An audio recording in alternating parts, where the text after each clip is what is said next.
fresh batteries in place, cold beer, and we are rolling. Yes. Welcome, everyone. Episode 29 of the Scary Dad podcast. And then if we would think about the metas, that's probably closer to like 36. We're just getting started. It is May 1st, 2017. It's the Firth. That's it. I'm hanging out with my daughter's trying to read lately. She's trying to learn to read. And it's frustrating because she's sounding out words and she'll use the letters in the word. Like, for example, tonight's episode is torture. So she'll sit there and she'll be like, t,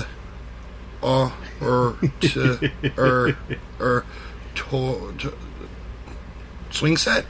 And you're like, there's not an S anywhere in there. What are you doing? Where are you coming up with that from? Well, there should be. So she's getting mad. She's getting mad at me because I'm kind of holding her to it. Like, no, only use the letters that are in the word that you're reading, and you'll be just fine. How you been lately? Doing pretty good, man. Just trying to get back to business after being sick for a little while. You selling off your shelving too? I will be eventually. I got more than this, so I got extra of these huge black ones and stuff. Oh, I mean, like there's a big chunk of it missing. Oh no! Well, I'm clearing this out to move this over so I can have more room coming in, and I'm gonna get all this stuff boxed. Get a bunch of boxes over there. So cool. Trying to rotate stuff out, put all the stuff that's not selling right here in boxes, and bring some more stuff out. So because I got a storage unit full of stuff too. Rotate. Yeah. Reorganization, always fun. Oh yeah, and I got to fix that thing, that monster. What is that? It's a tube tester. Oh. They are not easy to find. I picked that one up off eBay a while back, but I need to change the filament on it and the power cord. It's old 1940s tube tester, so it's seen a lot of use, but it's pretty clean inside for the most part, considering how old it is. Beautiful. I love old electronics like that. Me too, no doubt. You can use new electronics to torture people with. You can use old ones as well. It's kind of funny. Every time we come up with something, the first thing we do with it is figure out how it can be used to hurt people. Can I kill somebody? It's baking soda. Let's weaponize it. Cramp in my leg, but damn it. Those are always fun. Ugh. No fun. All right, everybody.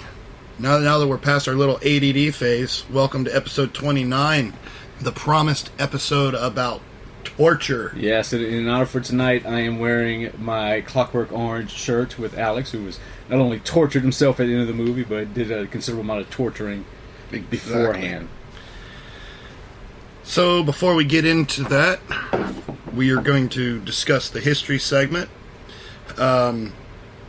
It's May 1st. A lot of stuff happened on May 1st. It's not a particularly long intro here, but quite a few things happened, so we'll just get started. Quite a significant event happened on May 1st. So, May 1st, on this date in 1776, the establishment of the Illuminati. So, my son knows more about the Illuminati than I do, but I try not to pay attention to it. I'm going to say lots of myths, lots of legends, lots of people just, there's actually people that just don't even believe that they exist because it's the concept of the conspiracy theory. But they do, in fact, exist. If you go to Wikipedia, they got a pretty long article about who they are or who they were and who they still are. Right. Whether they're just a bunch of guys who, like in the Flintstones, want to put on buffalo horn hats and sit around and drink beer without the wives around, or whether they're actually running a shadow government under the guise of the New World Order. That's not for us to really know. And I think if we were to know, they would have told us by now. Yeah. So, and those that have found out, probably you won't be hearing from them. But they do exist, and they were born on this date in 1776. So, just a couple weeks before... We got to think if they exist. July 4th, 1776. This date in 1862, the Union captures New Orleans in the Civil War. It was one of the first. That's 1862. That was right at the beginning of the Civil War. That was a very important port, and they took it, and it remained in the hands of the Union throughout the whole war. Did you know the expression "drunk as Cooter Brown" came from the Civil War? Mm-hmm. Yeah. Apparently, a guy didn't want to fight, so he just got wasted. Just got wasted. The old Indian guy just got wasted the whole time. Didn't want to pick a side. Got drunk as Cooter Brown. I think it's so messed up. Like, there's a podcast. It's called Hardcore History, and he does multiple episodes that are somewhere between 3 and 5 hours long of just eras in the past. So one of them was all about World War One, and it starts at the beginning. And he's really he doesn't take sides. It's very much just history. Mm-hmm. What happened, who was involved, why they were involved, who they were related to or had treaties with or whatever. And it was extremely illuminating as to nobody understands really how World War One could have happened. It was a metropolitan world at the time. Right. All of these countries were interlaced, and all of the heads of state were all related to each other, and treaties and the trade and everything. It's astounding that it exploded into the really what it did. Right. But what they were talking about was like the trench warfare, and so you're separated by maybe half a mile of barbed wire and broken artillery and craters and just nastiness. And then some dude would with a revolver, of all things, a revolver would blow a whistle, and hundreds of men would storm out of the trench and run directly into enemy right. fire. And how nobody ever just turned around and said, "Hey man, there's like several hundred of us and only one of you with 6 bullets," and because they had that détente on Christmas early in the war, where the Germans and the French and the British all sat around playing soccer and sharing their lunch. And the soldiers didn't have any skin in the game. It was all the government. These guys just wanted to go home and see their kids. That's what it always is. See their sweethearts and stuff. But why we always run for enemy fire instead of turning on our own leadership. Same thing in the Civil War. Well, you got brother against brother. You've got, of course, the government's rallied everybody up and got them frothing at the mouth and stuff. But how you just be drafted. You just be out working, plowing your field one day. Here's your gun, let's go. And, they just roll up on you and say, do you have a horse? Nope. All right, get to walking. And you're just part of the group. Right. It happened on both sides. It happened more on the South than in the North. They drafted, but there was more... In the North, there was more city, more urban. So they could go door to door and be like, you need to come on out. With the South, dude, you're just out in the field somewhere, and some dude comes up and is like, yep. Time for you to go. you're part of the infantry now, and there you go. And it's just bizarre. You're like, well, you're one dude on a horse. How are you going to make me go anywhere? In my house. It's my house. But they did, and they do. And there's a certain amount of brainwashing that goes on with a lot of that. Oh, absolutely. Just like church. But it's just one of those things that's just crazy to me how people can get so in a froth and just such a single-minded line of thinking amongst so many people. Right. You do something that is completely against nature, completely against your own morality, against anything that you have any... there's no... Unless you're an officer, you have some sort of idea of some kind of war hero-ness, all you are is a just cannon fodder until it ends and you can go home. And yet they continue to walk forward. It's just insane. 1886, rallies demand an 8-hour workday. Because prior to that, it was pretty much... From 16. Yeah, pretty much whatever they wanted, sun up to sundown or even later, working in factories when they have And then they developed lights. the salary instead of the hourly wage, and it went right back to it. Right. You work 10 hours a day and get paid for 8. So May 1st is International Workers' Day, which a lot of communist regimes have kind of latched on to. This date in 1915, the Lusitania leaves the port crossing the Atlantic. 6 days later, it's torpedoed. 1,198 lives are lost, and that pulls the United States into World War I. Right. And they say that it was they knew that was going to happen. Maybe not specifically that ship, but they knew It was coming. They were putting stuff out there so that the Germans would hit it, so that they'd have an excuse to. Yeah, because the machines wanted to get to work. It's a profitable business. Shit. 1930. Pluto is named. The planet Pluto, not the dog. Then it was reclassified as not a planet. Then enough people got pissed off about this chunk of rock floating out in the outer reaches of space that now it's a planet again. They call it like a dwarf planet or something, but it's still Right, still on the list. It's still on the list. Back on the list. They had to republish the books. Speaking of planets, I just want to say real quick, Uranus. We discovered Uranus a couple weeks ago in the show.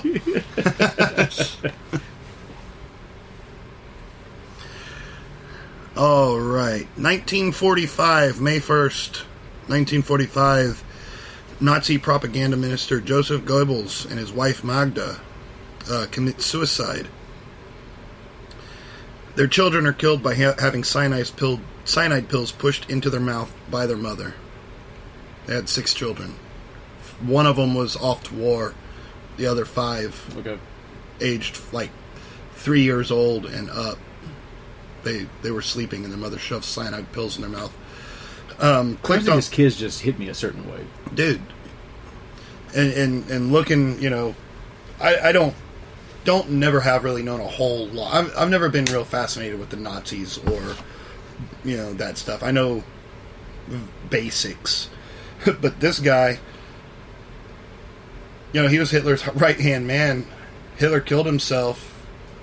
This guy then became the chancellor. He became the leader, and he held that position for one day, and then he bit some cyanide. So he's like, man, that sucks. I'm out. So many of this unpunished evil. I don't know how bad cyanide hurts, but however bad it hurts, it only hurts for a couple of seconds. As it should. This date in 1948, we got our streamers and our little poppers. The DPRK, the Democratic People's Republic of Korea. North Korea was established. Yay. Communist Day, May 1st. The day's been hijacked by a lot of groups. Yeah, it has. This date in 1961, Fidel Castro declares Cuba a communist nation and abolishes elections. The concept of government still just blows my mind. Just how you allow it. There's no checks. You're just like, I'm the boss, but don't worry, if you don't like me, you can vote against me in a couple years. And then you're like, and now you can't. And you don't have just people just blowing shit up. I know, just going crazy in the streets, demanding their rights. The masses, man, it's a dangerous thing. 2003. Seems like it was only yesterday. Mr. George W. Bush stands on an aircraft carrier and says, mission accomplished. Jumpsuit. In Iraq. We're still there, aren't we? We're still there. Now we're in Syria, too. We're about to be. And in Iran and Afghanistan still. We never left there. Horrible. Notable births and deaths. Really nothing to speak of. Again, probably some wonderful people, but I didn't recognize the names, and if I don't recognize them, then you probably won't. I'm not talking you, Scott. I'm talking about you listeners. Everyone out there. You're like, wow, who in horror or did something horrific was born or died this day? Joseph Goebbels died on this date, but we already talked about him. And this is where I take my pen and sign off on my monologue. So what are we chatting about tonight? Tonight we're going to talk about torture. Are we going to talk about torture like we did in the death penalty one, where we're going to talk about the stuff that kills, or like stuff that's attached to capital punishment, as in we're going to just grind you until you stop breathing. Yeah, because to me it's a way of torturing somebody before they die. The guillotine is one thing, but a rack is another. You're wanting to inflict pain upon somebody for ends. And a lot of times the thing about it is they were going to be executed anyway. They just did the torturing ahead of time to get more information out and extract information. So, or just to punish them. Yeah, or to make other people not do. It's look at what this guy did. Don't do that. We'll strap you to the rack. Because back before the guillotine, your guillotine was considered the most humane method. They didn't give a damn, and pretty much everything was designed for torture to inflict as much damage. There was no quick death. Hanging, but even then, that's just because it was efficient. They didn't really. It wasn't as if anybody really gave a crap about whether or not it hurt. It was just like how quickly can we make put them up two at a time. Yeah. Well, we've got boards and we've got rope. Go cut down another tree, and we got a field to plow in the morning. So, reminds me of the scene from Blazing Saddles. I'm backed up today. I'll get to him first thing Monday. So, one of our wonderful traits in humanity is our ability to creatively inflict pain upon each other. Yes. We're talking about torture. Some people seem to enjoy it more than others also. It comes from the word torquer, which means to twist. Yes. And another definitions, it also means the question. Take him to the question. And the question could be whatever the mind can dream up. If it can hurt, we've probably figured it out. So it's the deliberately inflicting physical or psychological pain. It's currently illegal under international law, but Amnesty International estimates that 81 or more governments practice torture, some of them openly. Well, this might not be the case. It's not a bad thing not to be bound by international law. To me, in my opinion, just in the way it's utilized now, there's reasons for torture. To a certain degree. I think we can get to that. I think the sort of things that we're talking about it's painful, and yes, it sucks, but it's not designed to make gangrene occur. Right, or to permanently disfigure you. Right. It's designed, okay, there's somebody with a bomb, we need to find the bomb. We're just going to poke you with a stick until you tell us where the bomb is. And it's not necessary. It's not institutionalized, and it's not something that we do to everybody. It's very specific, and we'll get into that whenever we get into the future, because I think we need to start at the beginning, because a lot of people back in the day, they didn't have TV.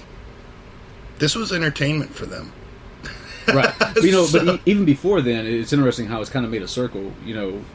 Way early on, it wasn't something that was like talked about a lot. It was kind of hidden behind closed doors and stuff. We've gotten back to that. True. Well, what I could figure out is it says that torture was practiced back. I mean, it always has been, even in the tribals. But as far as it being kind of codified in the government, this is what the people do. This is what officials of the government do. It goes back to like Greek and Roman days, and we already talked about things like the brazen bull, where they would torture the hell out of you just to kill you. It wasn't enough that they were going to kill you, but you're going to hurt. You're going to hurt the whole time. But Roman law had 3 classes of torture. So the first degree of torture was whipping or beating, but it was not intended to mutilate the body. Was not intended to kill. It was just intended to hurt and to maybe humiliate and to punish. Second degree torture, crazy how you can go from getting a whipping to crushing devices and procedures, bone vices that crushed various bones, joints, and teeth. I got a picture of one of those bone vices. It's pretty rough. And it was designed to do fingers, toes, and there were some larger ones that could do elbows and knees. Yeah. Then you got up, as if that wasn't bad. Then you got up to your third degree, This is savage mutilation. Spikes, blades, boiling, burning, impaling, etc. All of the stuff that was specifically intended to cause grievous bodily harm. Whether you survived or not was probably immaterial. Right. Sure, we're not necessarily out to kill you. If you can survive us doing all of this stuff to you, you might actually live. If you survive the torture and the infection, we don't care. But it was not necessarily intended to actually end life. It was just intended to really hurt. You just got to that point by accident. So the ancient Greeks and Romans, I don't know why I keep calling them Greeks. I'm doing like my daughter. I'm using letters that are not in the word. Ancient Greeks and Romans used torture for interrogation. A slave's confession would only be admissible if extracted by torture, because they didn't believe that a slave would tell the truth. Voluntarily. I've heard that. So that's how bad that is. Who stole the purse? That guy. No good. You're going to have to hang you up on the rack. If you repeat that same answer while on the rack, they're going to rack you until you change your answer. Not necessarily. But at least they know that the first time was the charm. Torture's been pretty common as a practice all the way through human history. If you look at artwork, you can see where it's depicted in so many works of art. Mm-hmm. I think we're just fascinated with it. I mean, it's the train wreck, the car wreck, right. the rubbernecking. You hope that everybody's okay, but you're going to glance over there just to see if you see something. Yeah. So, like I said, torture's pretty common. It really took a turn in medieval times and up into the early modern period. Some creativity came about with a lot of history fiction would have you believe that it would be pagans torturing Christians, and then later Christians torturing pagans, but in fact a lot of times it was Christians torturing other Christians and Muslims torturing other Muslims because of an impiety within their faith. They said that the religious friars torturing religious heretics was amongst the worst torturing. The Dominicans themselves became known as some of the worst, most creative, and sadistic torturers during the Spanish Inquisition. Yeah, because the Dominican order of monks were the ones that would travel around and actually do the crimes. Show up to town. What's your job? I torture people. I find no joy in it. I just get a boner every now and then. Honey, I killed it at work today. I don't smell no dinner cooking. You might have to come with me to the office tomorrow. Still got that damn cramp in my knee. No good. Eat some bananas. I know, I gotta get some kind of vitamin. This sucks. I had a potassium deficiency. It was getting real bad cramps in my legs. Is that it? Yep. Maybe that's what it is. So, torture, enhanced interrogation, however you want to call it. Napoleon, who was pretty notorious for being kind of an asshole. Yeah. He realized that torture didn't really help. That nobody that was being forced into confession was actually giving up useful information. They say that a lot of times the torture was used not because they actually needed the information they were going for. They wanted collaboration. They wanted additional information that they could already get without having to torture this guy, but it's just in there. But Napoleon says, don't bring me any information that you got by torture because it's useless. It's pointless. And so from there's kind of a reform. They started looking at it and realizing that, most of the confessions we get, we either already know the answer or he's lying because he just wants us to stop. Right. Like he doesn't. What he wants to hear. He doesn't know, so he's just telling us what we want to hear, and that's not getting us anywhere. So they kind of slowed down on that as a practice, and then it sort of started to ebb off, and then kicked up real nice in World War I and World War II, and so World War I is known as the death of Christendom. Basically, there's your pre-World War I world. Religious wars. And then there's your post-World War I. It's a secular war amongst Christian nations. afterwards, so many were dead. So much was damaged that the world was simply shocked. And they didn't want to deal with it again. But then World War II popped up just 20 years later, and the Germans, the Axis powers, we think of the Germans as pretty bad. The Japanese were not real nice. No, they weren't. And the Italians were pretty bad as well.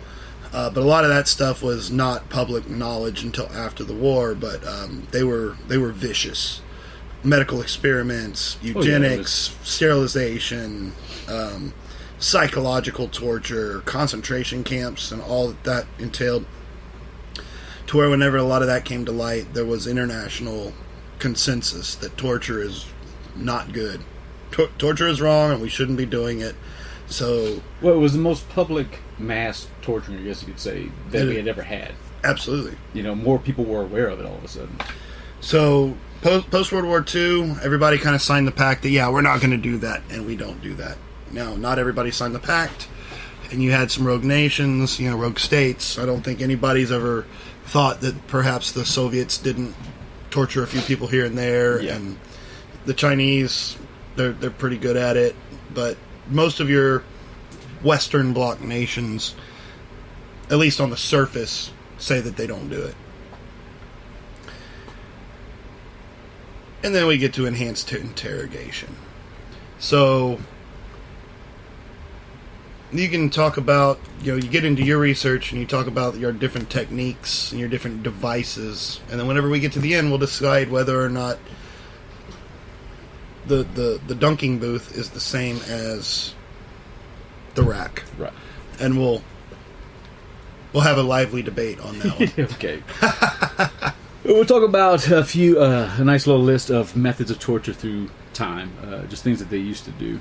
We'll start off with one of the simpler ones. It's the tub. Essentially, it was known as the punishment of sitting in the tub. The convicted person would be placed in a wooden tub with only their heads sticking out. After that, the executioner would paint their faces with milk and honey, and soon flies would begin to feed on them. The victim was also fed regularly and would end up swimming in their excrement. So they want to keep them alive, but just not let them move and make them suffer. And as they ate, you get hungry to where you have to eat. You shouldn't eat because you know what you're going to end up doing to yourself, but you can't help it. The victim was also fed regularly. After a few days, maggots and worms would devour their body as they decayed alive, which that method has, it appears in different cultures and different methods. There's one on the boat. There's one you can tie someone to a tree and just coat them with honey. You don't have to necessarily use the tub. Or they'd use the hollowed out tree or whatever it was. So that was one. Next on this list is the brazen bull, which of course we've talked about before. Also, it was designed in ancient Greece. A solid piece of brass was cast with a door on the side that could be opened and latched. The victim would be placed inside the bull and a fire set underneath it until the metal became literally yellow as it was heated, and you'd essentially be cooked to death.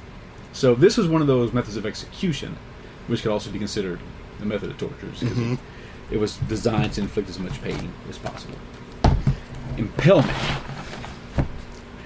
Given its name, it should come as no surprise that this was the most favored method of execution by Vlad the Impaler. In 15th century Romania, the victim was forced to sit on a sharp and thick pole. When the pole was then raised upright, the victim was left to slide down the pole with their own weight. It could take the victim 3 days to die using this method, and it has been said that Vlad once did this to 20,000 people at one time. That's nuts. And, this is another method that shows up along the ages, but from what I can see, it was actually designed to make it last longer than just using the victim's body weight. There's one we're going to read about where they were loaded with ropes slowly, so they were able to. They wanted to last a week. They can make it last a week. The heretic's fork. I guess you can figure out is used to punish heretics. Yeah. This torture device consisted of a metal piece with two opposite bi-pronged forks attached to a belt or a strap. One end of the device was pushed under the chin, and the other end was right in the sternum and the chest. And a strap was used to secure the victim's head to the tool while the victim hung from the ceiling, or somehow suspended so that they could not sleep. If their heads dropped, the prongs would pierce their throat and into their chest. It just looks like some kind of Sado. Where it just holds your neck up, where you can't move. Yeah, you can't move at all, and you're hung. You want to fatigue after a while is just going to build up. And a neck torture, which looks like a dog collar, like you see sometimes. Humiliating and painful, this punishment was something of an endurance test, where the victim would be hooked into a neck device, either made of metal or wood, which prevented the victim from adjusting into a comfortable position. The cruelty of this punishment lay within the fact that they were unable to lie down, eat, or lower their head for days. They were just forced to stand there. Or sit there. Mm-hmm. And, yeah. If you lay down, you just poke a hole in your neck. Well, it's just going to push it up from the back.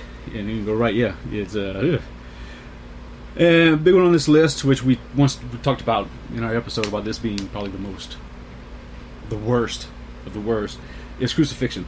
Mm. Principally practiced in antiquity. This went away a long time ago, even though it's still practiced in some places today as a method of execution. Yeah, well, execution, and also just paying tribute to Jesus during the Passover season. There's a few countries that people do nail themselves up to a cross, and they do it voluntarily. Yeah, they don't give up chocolate for Lent. They actually nail themselves to a cross. Principally practiced in antiquity, though it remains practical in some countries today, it is one of the most well-known execution methods due to the crucifixion of Jesus Christ. It is a deliberately slow and painful execution where the condemned person is tied or nailed to a large wooden cross and left to hang until they die. Usually takes days to occur. And of course, stuff is done to them also while they're there. Mm-hmm. Birds, bugs. Some of these torture things that are coming up, man, it'll make you wince. Definitely. The Judas cradle. That's the one I showed you the picture of the cone-shaped device impaling someone.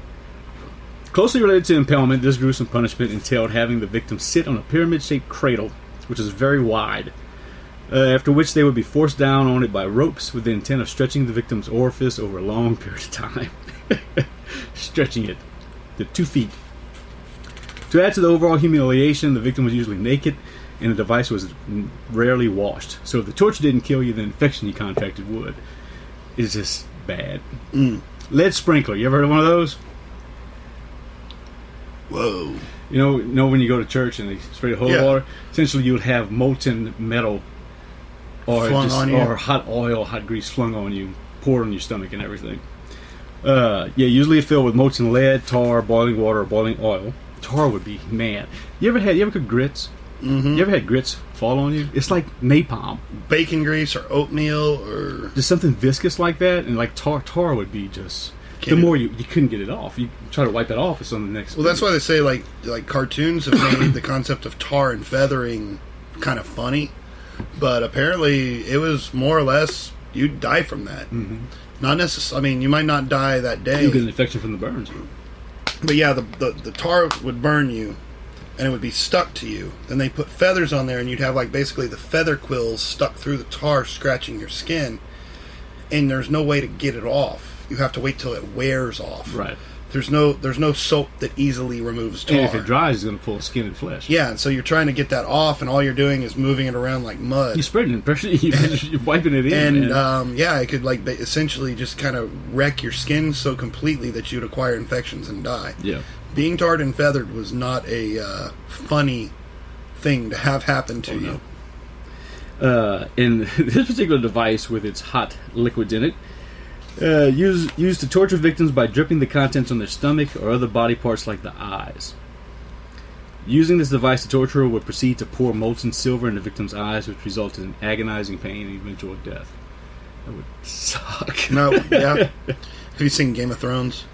I've seen parts of it. I've never watched it, though. There's, so the first book, the first season, there's a brother and sister, and they're,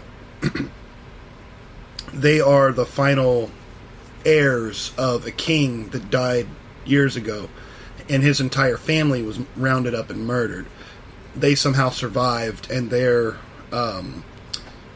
looking to reclaim their throne. Mm-hmm. But they're across the sea in a different land, and so they get taken out to this group of horsemen. They're called the Dothraki, but think of them as like Mongols. They're like warrior people that run through the deserts and the steppes.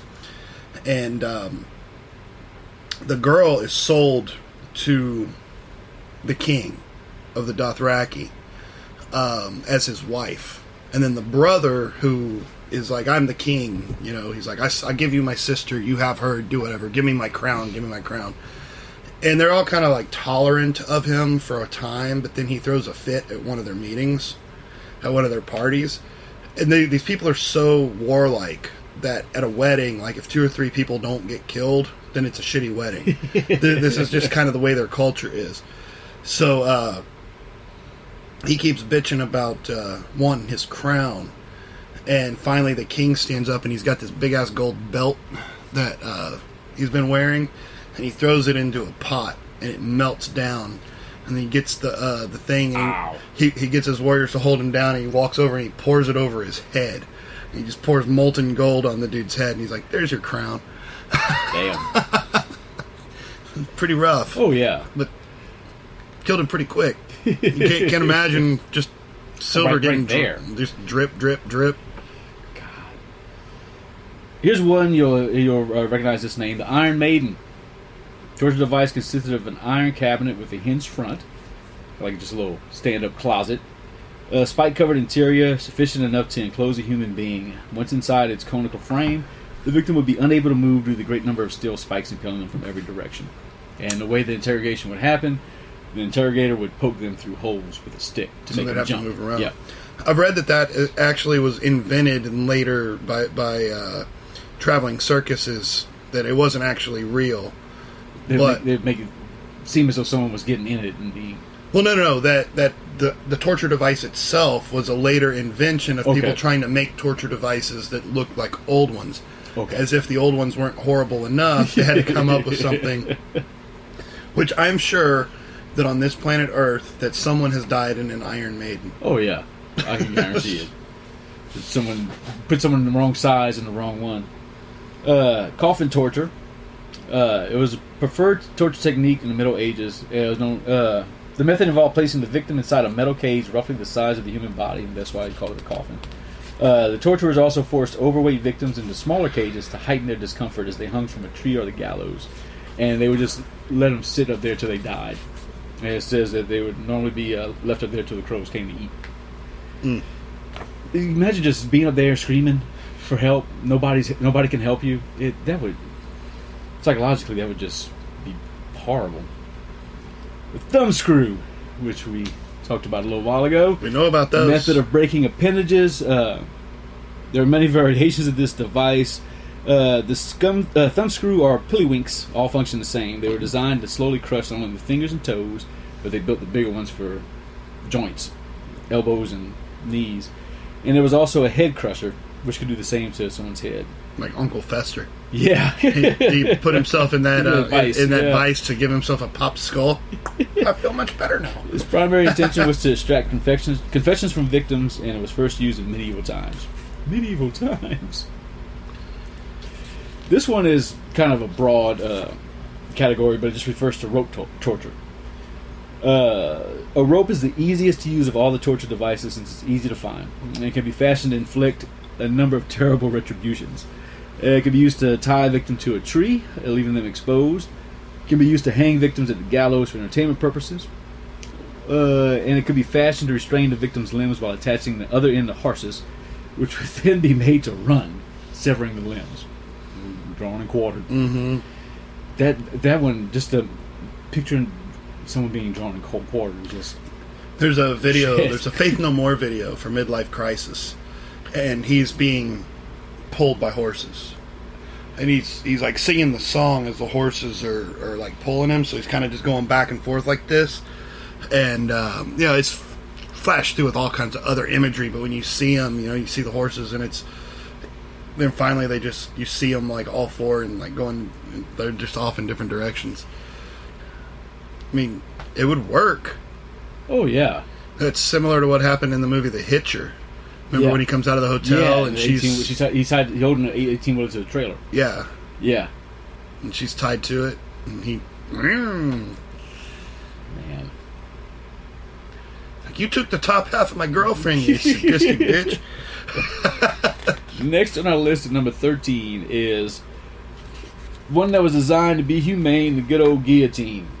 One of the most notorious forms of executions, the guillotine was made of a razor-sharp blade attached to a rope. The victim's head was placed in the middle of the frame, blade was dropped, severing the victim's head from the body. Since the decapitation was considered to be an instant and painless event, as far as they knew... I'm pretty sure it was. Yeah. They talk about it, but the sudden drop of pressure. So if you've ever squatted down looking at something, and you stood up real fast, and you have that sudden pressure drop of your blood just dropping out of your head because you stood up real fast, it wouldn't take very long. Like, you'd be out unconscious like that. Right. So, and I don't think you'd wake up real easily. You know, I did read a thing about how somebody they guillotined him and they set his head up and they kept calling his name, and whenever they did, his eyes would pop open and he'd look around, and then slowly he'd stop doing it. But here's my thought on that. You know how people have different metabolisms, okay? And I used to hunt turtles. I used to, hunt snakes. Whenever you chop off the head of a low metabolism animal, they stay alive for a while. Mm-hmm. Snakes can still bite after having their heads cut off. They still react. They have that reaction and everything, so the brain's still working because they know to react by biting. You got to wonder if it's possible some guy just had such low ass metabolism that he was able to stay alive for a while. I'm sure several. I don't think anything's foolproof. Right. I mean, unless they're just tied to a suicide bomb or something, and it's just where all of your pieces are scattered to the winds immediately, and you're nothing but a mist. I don't think there's any foolproof way of saying that this is definitive. Yeah. Because again, your pressure drops, like you say, but your low metabolism, your blood's thin anyway for whatever reason. Everybody's got different physiologies. God, how much would that suck if you knew your head had been cut off and people are yelling at you and you're looking at them? Slowly fading, trying to focus, but because your body doesn't stop trying to survive. Right, exactly. It has just reactions that it automatically goes through. And if someone is very efficient in using oxygen, they may not need to have a breath for a little while. And we had caught a big ass fish one time, and it was cold, really, really cold, and we caught the fish, and it had been filleted, and it started flopping around. Well, it had been gutted and filleted, and then it started moving. A friend of mine cut one down the middle, filleted one whole side. When he went to flip it over, triggerfish bit him right here in his the web of his hand. Yeah, it took the little chunk out, dude. You thought it was dead, though. I mean, at that point. Yeah, you would think. Yeah, just that metabolism set up to where they can live for a while. Okay, the rack, one of our favorites here, designed to dislocate every joint of the victim's body. It was believed to be the most painful form of medieval torture. This torture device was made out of a wooden frame with 2 ropes fixed to the bottom and the other 2 tied to the handle on the top. Once the victim was bound and placed on top of the rack, the torturer would proceed to turn the handle. Eventually, the victim would be stretched till his limbs were dislocated. The torturers, however, just to make sure those limbs were indeed dislocated, would continue to turn the wheel until the limbs were completely torn off the victim's body. Imagine the slow, agonizing pain, just waiting for, those ligaments to pop. Just feeling them, fixing again. And the human body's strong. I mean, we're strong. It's durable. It's very durable. Those joints are not designed to pop, and it usually takes quite a bit to make one go. Right. And they're extremely painful. If you ever dislocated a shoulder or anything, it hurts like hell. Right. I hyperextended my knee one time, and that was not a good thing. Man. Tongue terror. It looked like an oversized pair of scissors could effortlessly cut the victim's tongue. Their mouth would be forced open with a device called a mouth opener. That's a creative marketing there. Right. And then the iron tongue terror would comfortably twitch the tongue with its rough grippers. Once a firm hold was maintained, the screw would firmly tighten on the victim's tongue and it would be ripped out. Yeah. I don't understand how somebody wouldn't just bleed to death from that, within a few minutes. You would think. Well, yeah, it would be pretty quick. You would think. You'd hope. Rat torture. Being in an enclosure with rats is torture enough, but apparently this is not enough for medieval times. Medieval times! They don't do this at that restaurant. One of the most sadistic of all torture techniques involved having a cage with one side strapped against the victim's body. It would then be filled with large rodents and a heating element which would be placed on the other side of the cage. You can see what's happening here. The rodent's natural instinct led them to flee the intense heat. In order to escape, they would burrow through the victim's body. Damn, man. And you can't do anything about it. Mm-mm. You know, you're tied up. Oh. Whew. The Judas chair is next. A terrible, intimidating torture device that was added to dungeons in the Middle Ages. Used until the 1800s in Europe, this chair was layered with 500 to 1,500 spikes on every surface, tight straps to restrain its victim. Made of iron, it can also contain spaces for heating elements beneath the seat, and was often used to scare people into giving confessions as they watched others being tortured on the device. Reminds me of Serpent and Rainbow when he takes that railroad stake. He has the guy strapped to the chair. Oh, that was painful. So that made me twitch. Cement shoes, introduced by the American Mafia when they executed enemies, traitors, and spies, placing their feet inside cinder blocks and then filling them up with wet cement. And once it dried, the victim would be thrown alive into a river or the body of water. And slow, agonizing death. I wonder how many people are down there. You gotta think it's a whole bunch of cement blocks. Like, whoa, were they trying to rebuild a reef? Or is this just the exit before the interchange? It's easy to drop them here. Okay, this is one that's going to make you wince. The breast ripper. I've I'll heard show you of a this. picture of the breast ripper right there. I've seen that. It is horrible. Okay, the breast ripper is a metal device that has 4 spikes, 2 on each side facing each other. It looks like a pair of tongs with spikes on the end. The women were also subject to many of the torture techniques on this page. This was one designed for them. This was specifically for women. Used to cause major blood loss, the claws, which were often red hot, would be placed on the exposed breast as the spikes penetrated beneath the skin. Once the spikes got in the skin, it would be ripped off, tearing pieces of flesh with it. Yeah. Crocodile shears. Often used to mutilate those who would attempt to assassinate the king. This iron pincer was heated red hot before being used to clamp down on the victim's appendages and tearing them from their body. So it was a very strong clamp that they would heat up to just make it more efficient. I got the clamps. This one, even though it has this name, is not political. The Republican marriage. Besides the guillotine and burning at the stake, this act of torture was employed by Jean-Baptiste Carrier during the French Revolution. It involved binding naked males and females together and then throwing them into icy waters to drown. When water was unavailable, they would just be run through with swords or bayonets. This was a preferred method used to execute nuns and priests during that time. Why do they call it a Republican marriage? The breaking wheel, very similar to the rack. Also known as the Catherine wheel, this is a torture device used to slowly kill the victim. First, turn the victim into noodle arms by breaking all their bones, and then weaving their appendages through the holes of the large wheel. It would slowly revolve as the torturer simultaneously smashed the victim's limbs with an iron hammer to break them in numerous places. They would be tied through the wheel, placed on top of a tall pole so the birds could feed on their flesh while they were still alive. This was slow indeed, since it could have taken days before the victims would die from dehydration. From dehydration. Yeah. Not from just the pain and the shock and all of that. Just having all your bones broken. You can't walk anymore. Ever. You know what a Spanish donkey is?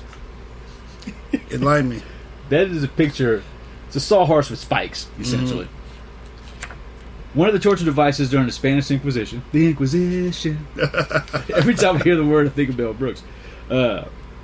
This is probably one of the most gruesome of them all. The victim is put astride naked on a donkey-like apparatus, which is actually just a sawhorse with a real sharp V on top. There's no 2-inch space for a 2x4. It just goes to a point.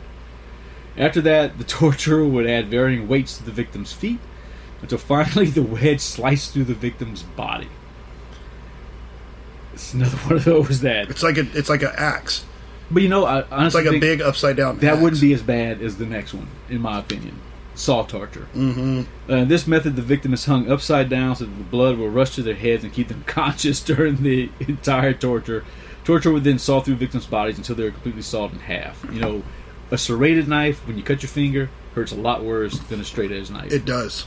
So, just slowly going through the pointed thing as opposed to a saw.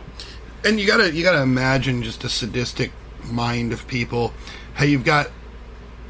And I imagine this, because you and I sit there and we're like, okay, well, what are we going to talk about? How are we going to do it? How are we going to make our show better? should we do this? Should we do that? And then sometimes some of our ideas are a little counterintuitive. You're like, well, what if we were to go with like a less dull blade? And you're like, a less dull blade? That won't cut as well. And you're like, yeah, but it'll hurt more. Yeah. You're like, what if we were to hammer out the edge of the sword so it was completely dull and just sort of jagged, not even remotely sharp, but still just to rip, so it'll rip, and you're like, man, you're onto something. Like, let's break for lunch and come back to this. We're I'd say I was thinking, a saw has a blade that's kind of like that. Yeah. It's like, when I get back to the office, we're gonna meet again. Yeah, we're gonna give this a shot. It's just the mindset of some of these people are like, oh man. You know what would make this really bad? Okay, torture would then saw through the victims' bodies until they were completely sawed in half. Most were cut only to their abdomen to prolong their agony. So just cut them to the abdomen, let them bleed out, take them a little bit longer to die. Just cuts everywhere. And the thing about it is, you get to a point where you realize, if they were to stop right now, out of mercy, you're cut in half. What are you going to do? You'll be like riding on one of those skateboards. Joking. Story of King Solomon and the woman with the baby, where the woman's baby stolen, and her and the woman that stole it go to court, each professing to be the baby, the child's mother. And he's like, we'll cut him in half. What we'll do is we'll cut him in half. And the woman says, no, please, just let her have the baby. It says, well, you are the mother. So apparently if you're walking down the street, you can prove to someone that you're their father if you say, don't cut him in half. See, I've heard that before, but that story of Solomon, you have to understand, like, back then, you didn't just go show up and go chat with the king. Like, that was like... It's a big deal. That was like way up past the Supreme Court. So the woman who's just going to, like, give up on her case that she's pursued through all of these channels to finally get to the end, and he's like, okay, fuck it, I don't have time for this. And she's like, okay, don't kill the baby, I'll just walk away. It's not just as easy as like, oh, well, that like it's not as easy as you're going to just be like, oh, well, that's obviously better than a paternity test. But to give up on a passionately worked on case, it's pretty solid proof. It's pretty solid proof. Like, oh, okay, well, she's put herself through all of this, and she's willing to turn around and walk away from it. And this one's like, fuck it, kill the baby. Could you see that happening today in a paternity case? Because the other one did say. She's like, okay, fine. Okay, yeah, I'll take the top part. Yeah, she did. I'm like, that is mean as hell. Like, how do you... Even if the other one wasn't the kid's mother, that one said... Okay, yeah. You don't want the child to stay with that. I'll sharpen the sword. All right. Number 1 on the list of sadistic torture methods. Hang, drawn, and quartered. We've talked about that one. You have to do all 4 to get to the point. It's just sick. That's when you really want to just inflict as much punishment as possible for some reason. During medieval times, the penalty for high treason in England was to be hanged, drawn, and quartered in public. And though it was abolished in 1814, it has been responsible for the death of thousands of people. In this torture technique, the victim is dragged in a wooden frame called a hurdle to the place of execution. They would then be hanged by the neck for a short period of time until they were near death. Then you drop them down. You would disembowel and castrate them. Entrails, genitalia would be burned in front of the victim. And then you tie their 4 appendages to horses and allow them to run to the separate areas of the wind, directions of the wind, and rip you into 4 pieces. I just heard recently about this guy. He's the only guy who's ever been no,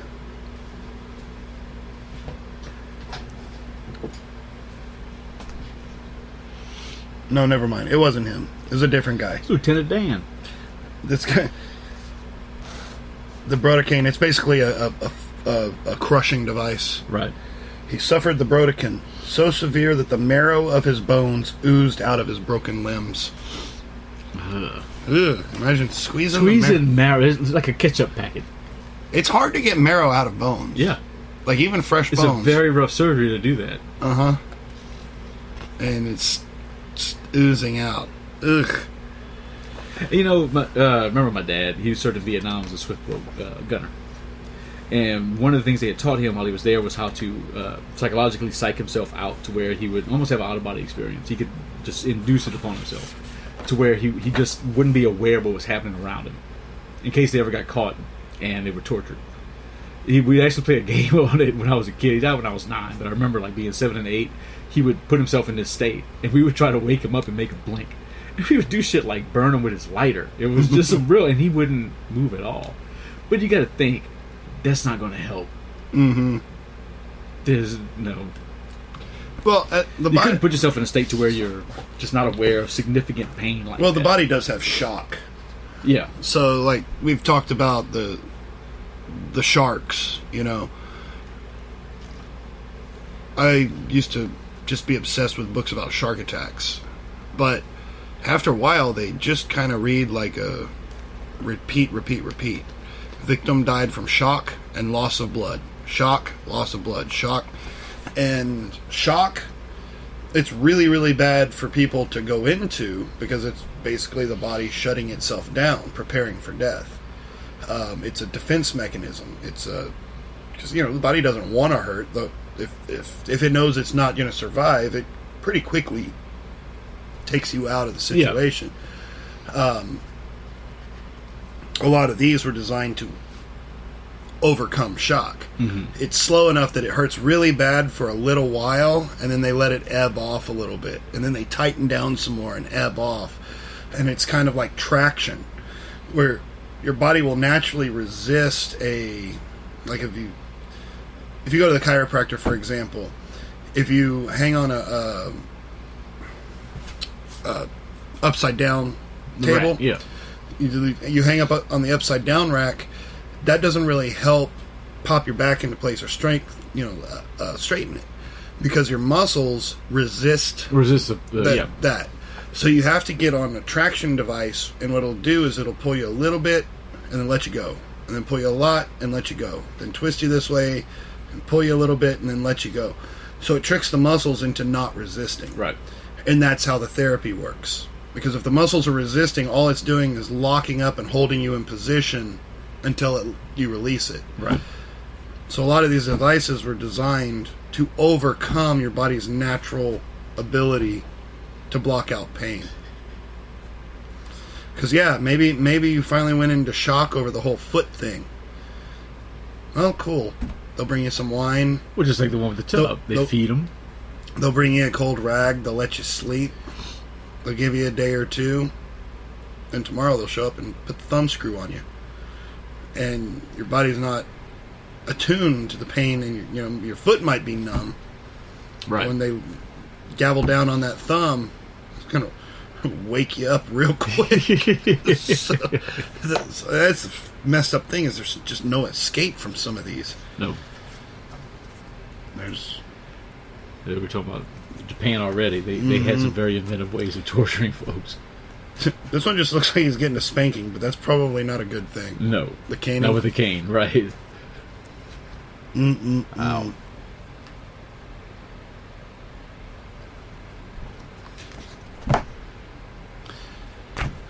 So what else you got?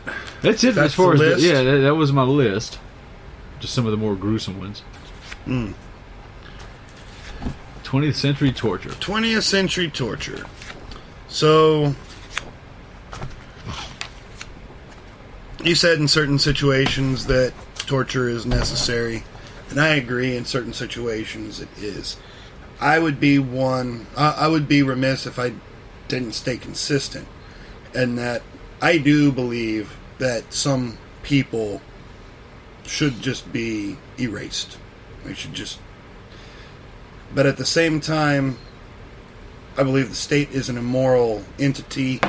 It's immoral by its very existence. There is no accountability in a group. So in other words, stealing from people is wrong. A bunch of people putting on uniforms and stealing under the guise of a law, right, doesn't make it any less wrong. Your morality is, your argument's inconsistent. Your morality is off. Killing people is wrong. Putting people in costume and making a speech before you do it doesn't make it any less wrong. Right. So, by that thing, torture is wrong. Torture, because somebody signed an executive order, doesn't make it any less wrong, right, and consistent all the way down. I don't believe the government should follow as a policy of torture. We've proven that it doesn't work. That it only is really for punishment and for... Napoleon brought that up, way back then. Yeah. So, I also think that, especially in a country that, believe me, I'm under no illusions that we're anywhere near this ideal, but for a country that espouses a moral superiority, a moral ideal, that we are enlightened and we are better, and we are the pinnacle, and you should aspire to be us. Yeah, maybe you get some GIs on a battlefield and they find a guy and a house is fixing to blow up and they have to, to poke a guy a few times or hang him upside down and kick him a few times to make him give up the combination to the bomb or something. That's case by case. Mm-hmm. Totally agree with that. 100%, no argument. Waterboarding and doing all this stuff underground and behind the scenes for... Is it a good reason? What did you stop? And if you did, please show us what was prevented or who got saved by it. But if all you can give me is some sort of vague, well, we stopped a bunch of terrorists. Where, when, who, how, why, what did it affect? Because otherwise it sounds like you can use that as an excuse to torture just about anybody for any reason at any time. And if you label every act a terrorist act, then that's pretty much saying that a couple of kids making a dry ice bomb are technically terrorists, and you can take them behind closed doors and beat the hell out of them. Well, that's why the word potentially always falls into it. We potentially stop. Yeah. So that's my thought on it. It's not a matter of is it right or wrong. It's totally wrong, but sometimes you have to crack a few eggs. It's a bad thing to do, yeah. But should we be following it as a policy, and should we think it's a good idea only when our man is in charge? You should be consistent about it. You should be consistent. You can get angry about it happening. Yeah. But if you do it, you can't look at the other person and say they shouldn't. Exactly. So that's my thought on it. So I agree. Final thoughts? Torture's bad. I sure wouldn't want to be on the other side of it. People have all too often gone to the extreme where it was used for the purpose of just some ill end. They were just angry about something or didn't like somebody. Think about the number of people that were called witches just because they pissed somebody off. Yeah. And tortured and killed. And I also think, too, because humans are generally... If you were to say, are people generally good or generally evil, I'd say that people are generally good, but they've got their own self-interest. Yeah. And going back to the government discussion, I think a lot of times our self-interest is eclipsed by doing things that are not in our own self-interest, but we're kind of brainwashed into thinking that it is or should be somehow. In other words, my self-interest is to bring in my crops, not to go sit in a forest in the snow and wait for some dude from St. Louis to walk through so I could shoot him. Right. That has absolutely nothing to do with my self-interest. You say, yeah, but they're raiding this way. They're trying to take away your rights. They're coming down here. They're going to do this. You say, okay, well, that's good, but you started it. You started it, not me. Like you guys in the White Houses and the seats of government and everything. You started it. You have a reason for doing this. And we're getting to controversial subject here at the end, but they say, like, especially with the American Civil War, you talk about the slavery idea. One of those things that nobody ever points out, everybody always forgets, nobody really ever wants to address. Slavery was the law implemented by and enforced by the government of the state. It wasn't just some random dude that walked up to some other random dude and clapped him in chains and was like, "You're going to come work for me now," and have a whole bunch of people just look around and be like, "That sounds like a good idea. I'm going to go get one too." It was a slow implement process from tradition and economy and law and changes in law and all this stuff. Still didn't make Johnny Reb over there, who needs to bring his crop in, give him any skin in the game. Right. Those northern troops, those blue guys coming down to take your land, they're coming down because the government allowed things to happen for so long that it went bad on everybody. Your own self-interest is not to go fight wars unless they're at your door. Right. It's self-preservation. It's self-preservation at that point.